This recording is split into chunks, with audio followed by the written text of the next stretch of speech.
सप्रेम जय महाराष्ट्र. महाराष्ट्रभरातून शिवसेना एक वादळ या माध्यमाला पाहणाऱ्या तुम्हा तमाम प्रेक्षकांना, सर्व शिवसैनिकांना माझा अनिश गाढवेचा मानाचा जय महाराष्ट्र. जर हे माध्यम तुम्ही पहिल्यांदाच पाहताय, ताबडतोब या माध्यमाला सबस्क्राइब करा. महाराष्ट्रभर शिवसेनेच्या विचारांना पोहोचवणाऱ्या या माध्यमाला तुम्ही सर्वांनी मिळून मोठं करा ही नम्र विनंती करतो. आज माननीय सुप्रीम कोर्टामध्ये शिवसेना नाव आणि शिवसेनेचं धनुष्यबाण हे निवडणूक चिन्ह या संदर्भातली इलेक्शन कमिशन ऑफ इंडियाच्या विरोधातली याचिका सुनावणीसाठी आहे. आज 4 ऑगस्ट. ही याचिका नेमकी कितव्या क्रमांकावर आहे, किती वाजेपर्यंत येईल की नाही येणार, असे अनेक प्रश्न तुमच्या मनामध्ये सध्याच्या स्थितीत असतील याची मला खात्री आहे. तुम्हापैकी अनेक जणांचे डोळे बातम्यांवर असतील. सुप्रीम कोर्टात काय निकाल येतोय, केस लागतेय का, या सर्व संदर्भात तुमची नजर असेल, मला याचीही खात्री आहे. कारण जणू काही ही आपल्या घरातली केस आहे, जणू काही आपल्या परिवारातली केस आहे. अशा प्रकारची केस मानून आज उभा महाराष्ट्र नव्हे तर जगभरातला मराठी माणूस या केसकडे डोळे लावून आहे गेल्या 3-4 वर्षापासून. तुम्हाला या केस संदर्भातला थोडा आगापिछा सांगतो. सगळ्यात प्रथम लक्षात घ्या, ही अंतरिम सुनावणी आहे. याच्यामध्ये फार काही सुनावण्या होतील, 8-10 दिवस केस पुढे चालेल आणि नंतर याच्यावर काही निकाल, अशी ही परिस्थिती नाही. ही केस अंतिम टप्प्यामध्ये आहे. यामध्ये तुम्ही मागच्याही वेळेस पाहिला 30 जुलै रोजी ज्यावेळेस शुक्रवारी ज्यावेळेस माननीय सुप्रीम कोर्टामध्ये अर्धा-पाऊण तास या केसवर चर्चा झाली आणि कपिल सिब्बल यांनी आपलं म्हणणं मांडलं, त्याच वेळेस सुप्रीम कोर्टाकडनं निर्देश होते शिवसेनेला, म्हणजे आपल्याला 3 तासांचा आणि समोरच्यांना जवळपास 2 ते 2.5 तासांचा वेळ हा विभागून देण्यात आला होता. आणि या वेळेमध्ये तुम्ही तुमचं म्हणणं ठेवा, कारण ऑलरेडी सारे सबमिशन, सारे पुरावे जे काही करायचं होतं ते सारं झालेलं आहे. माननीय सुप्रीम कोर्टाच्या अगोदरच्या निर्णयामध्ये, म्हणजे 145 पानांच्या त्या निर्णयामध्ये डी.वाय. चंद्रचूड यांच्या खंडपीठाने या अगोदरच सारा निकाल स्पष्ट केलेला आहे. आणि भविष्यात येणाऱ्या सीजेआयला कशा प्रकारे निर्णय घ्यायचा आहे याचेही निर्देश त्याच मागच्या 145 पानांच्या त्या निकालामध्ये आहेत. आपण पाहिलं असाल, सीजेआय डी.वाय. चंद्रचूड यांनी विधानसभेच्या अध्यक्षांना त्यांचे अधिकार दिले. तुम्ही पात्रता अपात्रता ठरवा, तुम्ही हे 16 गद्दार पात्र आहेत की अपात्र आहेत हे ठरवा. हे ठरवताना तुम्ही ट्रिपल टेस्टचं पालन करा, ही त्यांनी निर्देश घातले होते. इलेक्शन कमिशन ऑफ इंडियाला सुद्धा त्यांनी निर्देश दिले होते, ज्यावेळेस तुम्ही पक्ष ठरवाल, चिन्ह ठरवाल, त्यावेळेस तुम्ही ट्रिपल टेस्टचं पालन करा, ज्याच्यामध्ये घटना, संघटना आणि लेजिस्लेचर पार्टी या 3ही गोष्टींचा समावेश असायला हवा. आणि विधानसभेच्या अध्यक्षांना ज्यावेळेस विशेष निर्देश दिले त्यावेळेस तुम्ही पक्षाचा व्हीप, लक्षात घ्या मला काय सांगायचंय, विधानसभेच्या अध्यक्षांना पक्षाचा व्हीप हा सर्वात प्रथम सुनील प्रभू हे आहेत. भरत गोगावले यांची व्हीप म्हणून मान्यता ही सुप्रीम कोर्टाने अमान्य केली होती. या सर्व गोष्टींचं पालन व्हायला हवं, तर हे सारं कॉन्ट्रडिक्शनरी झालं. म्हणजे माननीय सुप्रीम कोर्टाच्या त्या 145 पानांच्या निकालामध्ये जे काही कन्क्लुजन पाहिलं तुम्ही सर्वांनी, त्या कन्क्लुजनला फाटे मारले गेले. आणि विधानसभेचे अध्यक्ष तत्कालीन राहुल नार्वेकर असतील किंवा इलेक्शन कमिशन ऑफ इंडिया असेल, या दोघांनी या सर्वांना फाटे मारून आपले निर्णय दिले. या सर्व संदर्भात माननीय सुप्रीम कोर्टामध्ये आज शिवसेनेच्या याचिकेवर सुनावणी आहे. आणि एक लक्षात घ्यायला हवं, ही याचिका संपूर्णपणे शिवसेनेच्या बाजूने आहे. यामध्ये सगळ्यात महत्वाचा रोल आहे तो शिवसेनेच्या घटनेचा. आणि दुसरी गोष्ट लक्षात घ्या, दुसरी गोष्ट शिवसेनेच्या संघटनेचा. मी राजकीय पक्षाला आणि पॉलिटिकल पक्षाला, म्हणजे राजकीय पक्ष असेल किंवा लेजिस्लेचर पार्टी असेल, यांना मी दोघांना बाजूबाजूला करतो. पहिली येते संघटना आणि त्यानंतर येतो राजकीय पक्ष. संघटना ज्यांना प्रतिनिधित्व करायची संधी देते, ज्यांना एबी फॉर्म देते, ज्यांना उमेदवाऱ्या देते, ते राजकीय पक्षातून पॉलिटिकल पक्षामध्ये जातात, म्हणजे त्या लेजिस्लेचर पक्षामध्ये, विधिमंडळ पक्षामध्ये जातात. आता विधिमंडळ पक्ष उलट राजकीय पक्ष जर ठरवू लागला तर कसं होणार? विधिमंडळामध्ये एक विशिष्ट सदस्य असतात, 10, 15, 20, 40, समजा महाराष्ट्राची संख्या समजा 500 असेल तर 500. ही 500 लोक म्हणजे राजकीय पक्ष होऊ शकत नाहीत. राजकीय पक्षांमध्ये लाखोंच्या संख्येने कार्यकर्ते असतात. राजकीय पक्षामध्ये हजारोंच्या संख्येने पदाधिकारी असतात. राजकीय पक्षामध्ये शेकडोंच्या संख्येने नेते असतात. हे सर्व आपापल्या ठिकाणी या सर्वांची एकजूट एकमूट होते, त्यावेळेस विधिमंडळ पक्षाचा सदस्य हा निवडून येतो. त्यांच्या मेहनतीवर निवडून येतो, मतदारांचाही असतो. शेवटी मतदार त्या उमेदवाराकडे नाही, त्या राजकीय पक्षाच्या भूमिकांकडे पाहतात, राजकीय पक्षाच्या विजनकडे पाहतात आणि मग तुम्हाला निवडून देतात. हे सारे युक्तिवाद माननीय सुप्रीम कोर्टाच्या पुढे आपल्यातर्फे केले गेलेले आहेत. किंबहुना काही जे महत्वाचे सबमिशन्स आहेत, काही महत्वाचे पुरावे आहेत, जसं की मी तुम्हाला सांगितलं 2018 मध्ये जानेवारी महिन्यामध्ये जे शिवसेनेच्या घटनेमध्ये जे बदल घडवण्यात आले, त्या बदलांचा आमच्याकडे कुठलाही पुरावा आला नाही, तशा प्रकारचे आमच्याकडे कुठले एक्नॉलेजमेंट आले नाही, आम्हाला तसं कळवण्यात आलं नाही. हे इलेक्शन कमिशन ऑफ इंडियाचे जे आरोप म्हणू शकता, किंबहुना ज्यांच्याकडनं ही याचिका म्हणजे ज्यांच्या वतीने ही याचिका आहे ते एकनाथ शिंदे आणि त्यांचा गट, त्यांच्याकडनंही अशा प्रकारची स्टेटमेंट आपण ऐकली की ह्या सर्व संदर्भातल्या बदलांच्या संदर्भातल्या गोष्टी आमच्यापर्यंत नीटच्या पोहोचल्या नाहीत, आम्हाला विश्वासात घेतलं गेलं नव्हतं. तर लक्षात घ्या, मी तुम्हाला मागेही पुरावा दाखवला, अगदी 2 दिवसांपूर्वी जो व्हिडिओ केला त्यामध्ये मी स्पष्टपणे पुरावा दाखवला होता, ज्यामध्ये कशा प्रकारे ज्यावेळेस जे काही प्रस्ताव मांडण्यात आले त्या बैठकीमध्ये 2018च्या त्या बैठकीतल्या प्रस्तावांवर स्वतः एकनाथ शिंदे हात उंचावून अनुमोदन करताना तुम्हाला दिसतात आणि त्या प्रस्तावांना मान्यता देताना दिसतात. किंबहुना त्या 18च्याच त्या बैठकीमध्ये एकनाथ शिंदेंची नेतेपदी आणि गटनेतेपदी जी नेमणूक झाली त्याचाही आधार ती 18चीच राष्ट्रीय कार्यकारिणीची बैठक आहे, ज्याचे सारे पुरावे, ज्याच्यामध्ये बाळकृष्ण जोशी हे प्रिसिडिंग ऑफिसर होते इलेक्शन कमिशन ऑफ इंडियाच्या वतीने, किंबहुना याचे सारे पुरावे एक्नॉलेजमेंट स्वतः अनिल परब यांनी एका लाईव्ह शिवसैनिकांच्या सभेमध्ये दाखवले होते, भर स्क्रीनवर दाखवले होते, मीडियावर दाखवले होते. तुम्हाला या बैठकीतला अगदी थोडका एक व्हिडिओ दाखवतो, तुम्हाला कल्पना येईल कशा प्रकारची त्यावेळेसची ती राष्ट्रीय कार्यकारिणीची बैठक होती. मुख्य निवडणूक अधिकारी ॲडव्होकेट बाळकृष्ण जोशी यांना धन्यवाद देतो. त्यांनी ही राष्ट्रीय कार्यकारिणीची निवडणूक प्रक्रिया सुरळीतपणे पार पाडली. शिवसेना पक्षप्रमुख माननीय उद्धवजी ठाकरे यांच्या वतीनं मी बाळकृष्ण जोशी यांना पुष्पगुच्छ देऊन त्यांचा सत्कार, त्यांचं स्वागत करायची विनंती मी शिवसेनेचे सचिव विनायक राऊत यांना करतो.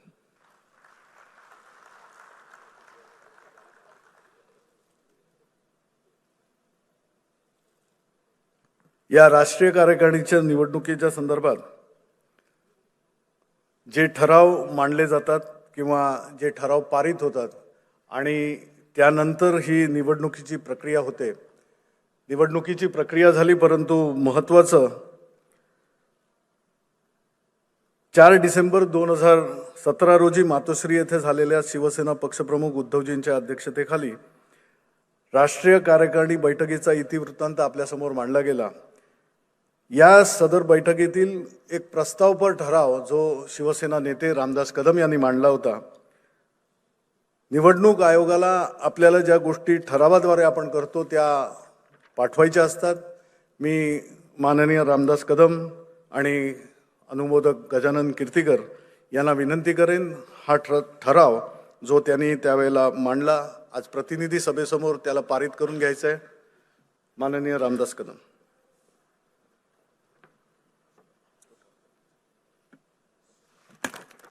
जय महाराष्ट्र. आदरणीय हिंदू हृदय सम्राट शिवसेना प्रमुख माननीय बाळासाहेब ठाकरे यांनी ऑक्टोबर 2010 मध्ये स्थापन केलेली युवा सेना ही युवा सेना प्रमुख श्री आदित्यजी ठाकरे यांच्या तरुण तडफदार नेतृत्वाखाली कार्यरत आहे. गेल्या 7 वर्षाच्या कालावधीमध्ये महाराष्ट्रातील युवकांसाठी केलेल्या सेवाभावी कार्यामुळे युवा सेना ही शिवसेनेची अग्रणी अंगीकृत संघटना म्हणून प्रस्थापित आहे. शिवसेनेच्या प्रचार व प्रसार कार्यामध्ये युवा सेना प्रमुख श्री आदित्यजी ठाकरे हे शिवसेना पक्षप्रमुख मान्यजी उद्धवजी ठाकरे यांच्या मार्गदर्शनाखाली पक्ष वाढवण्यासाठी अतोनात मेहनत घेत असतात. महाराष्ट्रात शिवसेनेने लढवलेल्या निवडणुकामध्ये प्राप्त झालेल्या विजयामध्ये युवा सेना पक्षप्रमुख श्री आदित्यजी ठाकरे यांचा मोलाचा सिंहाचा वाटा आहे, हे कोणीही नाकारू शकणार नाही. ही राष्ट्रीय कार्यकारिणी असा ठराव करते की शिवसेना प्रतिनिधी तसेच सभेचे सदस्य असलेले युवा सेना प्रमुख श्री आदित्यजी ठाकरे यांना राष्ट्रीय कार्यकारिणीमध्ये शिवसेना नेता म्हणून मान्यता देत आहे. धन्यवाद. जय महाराष्ट्र. माननीय रामदासजी कदम यांनी तो ठराव मांडला आणि समस्त युवा सैनिकांमध्ये एक स्फुल्लिंग पेटवण्याचं हा महत्त्वाचा ठराव आहे. आमच्यासारख्या मध्यमवयीन वयोवृद्ध स्थितीत आल्यानंतर आमची पुढील पिढी आम्हाला साथ देत असेल तर आम्हाला दमदारपणे पावलं टाकता येतात. त्यामुळे आदित्यांच्या कडे ही धुरा त्या ठिकाणी शिवसेना नेता म्हणून देण्याच्या संदर्भातला हा जो ठराव आहे त्या ठरावाला मी अनुमोदन देतो आणि आपल्याकडून अपेक्षा करतो ह्या ठरावाच्या बाजूने तुमचं मत हात वरती करून प्रकट करा. आभारी आहे. हिंदवी स्वराज्य संस्थापक राजे छत्रपती शिवाजी महाराज, थोर समाजसेवक, पत्रकार आणि शिवसेनेचे आधारवड स्वर्गीय प्रबोधनकार ठाकरे, हिंदू हृदय सम्राट शिवसेना प्रमुख बाळासाहेब ठाकरे आणि स्वर्गीय माँसाहेब यांच्या पवित्र स्मृतीस अभिवादन करून राष्ट्रीय कार्यकारिणी अभिनंदनाचा ठराव या ठिकाणी मी मांडत आहे.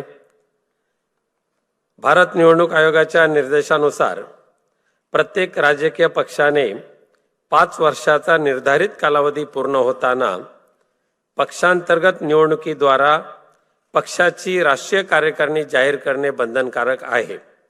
यानुसार शिवसेनेची पक्षांतर्गत निवडणूक हिंदू हृदय सम्राट शिवसेना प्रमुख श्रीमान बाळासाहेब ठाकरे यांच्या जन्मदिनी म्हणजेच आज 23 जानेवारी 2018 रोजी संपन्न झाली.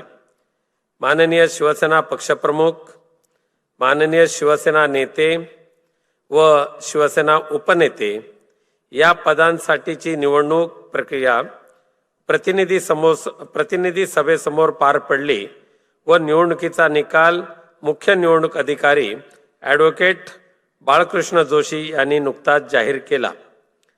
माननीय शिवसेना पक्षप्रमुख श्री उद्धवजी ठाकरे, शिवसेना नेते व युवा सेना प्रमुख शिवसेना नेते आदित्यजी ठाकरे, सर्व आदरणीय शिवसेना नेते व शिवसेना उपनेते या निवडणुकीत बिनविरोध निवडून आले. ही प्रतिनिधी सभा आदरणीय शिवसेना पक्षप्रमुख श्री उद्धवजी ठाकरे यांचे मनपूर्वक अभिनंदन करीत आहे आणि शिवसेना पक्षप्रमुखांना भावी कारकिर्दीकरता हार्दिक शुभेच्छाही देत आहे.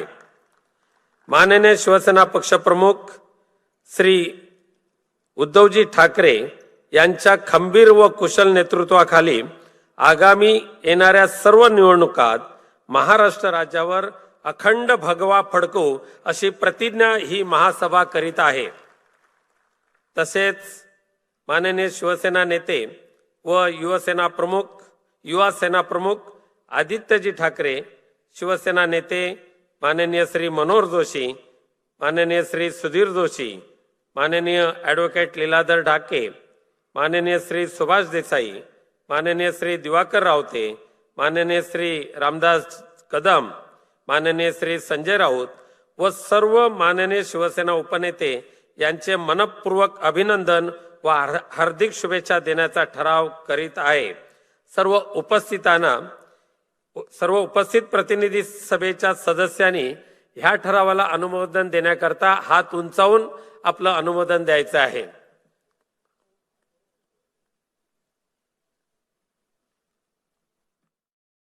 या व्हिडिओच्या शेवटाला तुम्ही पाहिलात कशा प्रकारे स्वतः एकनाथ शिंदे हात उंचावून त्या प्रस्तावांना मान्यता देत आहेत. म्हणजे ह्याच बैठकीला आम्हाला विश्वासात घेतलं नाही हे सांगायचं आणि ह्याच बैठकीमध्ये ज्यांची नेतेपदी, ज्यांची गटनेतेपदी जी नेमणूक झाली त्याच बैठकीला त्यांनी नाकारायचं. हा कॉन्ट्रडिक्शन आहे, हा विरोधाभास आहे. तुम्ही एकाच गोष्टीला नाकारत सुद्धा आहात आणि मान्य सुद्धा करत आहात. किंवा त्याच बैठकीत तुमची गटनेतेपदी किंवा नेतेपदी जर नेमणूक होत असेल तर त्याचाच आधार घेऊन तुम्ही भविष्यात पक्ष ठरवताय. मग हे दोन्ही कसं एकाच वेळी चालेल? त्या गोष्टी सुद्धा मान्य सुप्रीम कोर्टापुढे सबमिशन्स मध्ये आहेत. तेही कॉन्ट्रडिक्शन आहे. लक्षात घ्या, शिवसेनेचं धनुष्यबाण हे चिन्ह आणि शिवसेनेचं नाव या संदर्भात कायदेतज्ञांची जी मतं आहेत मी तुम्हा सर्वांसमोर ठेवतो. आजच्या सुनावणीमध्ये काय होईल ते तुम्हा सर्वांसमोर येईलच. पण शिवसेनेचं धनुष्यबाण हे चिन्ह आणि शिवसेना हे नाव जोपर्यंत हे प्रकरण न्यायालयाच्या अधीन आहे, निर्णयाच्या अधीन आहे, जोपर्यंत याच्यावर अंतिम सुनावणी होत नाही मान्य सुप्रीम कोर्टाकडनं, तोपर्यंत हे चिन्ह गोठवले जाण्याची दाट शक्यता आहे. म्हणजे एकनाथ शिंदेंना पुन्हा एकदा एखादं नवीन नाव, एखादं नवीन चिन्ह, आणि आपल्याकडे तर ऑलरेडी नवीन नाव आणि नवीन चिन्ह आहेच. मशाल हे नवीन चिन्ह आहे आणि आपल्याकडे शिवसेना उद्धव बाळासाहेब ठाकरे हे नाव आहे. एकनाथ शिंदेंना नव्या नावाची आणि नव्या चिन्हाची निवड करावी लागू शकते.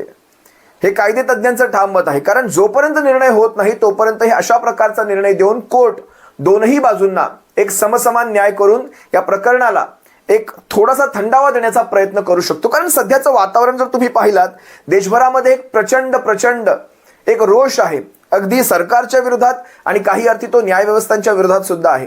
कारण या सर्व रोषाचा जबाबदार जिथून सुरुवात झाली, ज्याला आपण जनक म्हणतो, तिथूनच मुळात न्याय व्यवस्थेतनं काही शब्द आले आणि त्या शब्दांपासून त्याची सुरुवात झाली. आज जर खरं तर ही सुनावणी शिवसेना विरुद्ध एकनाथ शिंदे अशी नसून ही खरं तर न्याय व्यवस्थेची किंमत, त्याची विश्वासार्हता या देशाच्या जनतेच्या मनात किती राहावी अशा प्रकारची ही केस झालेली आहे.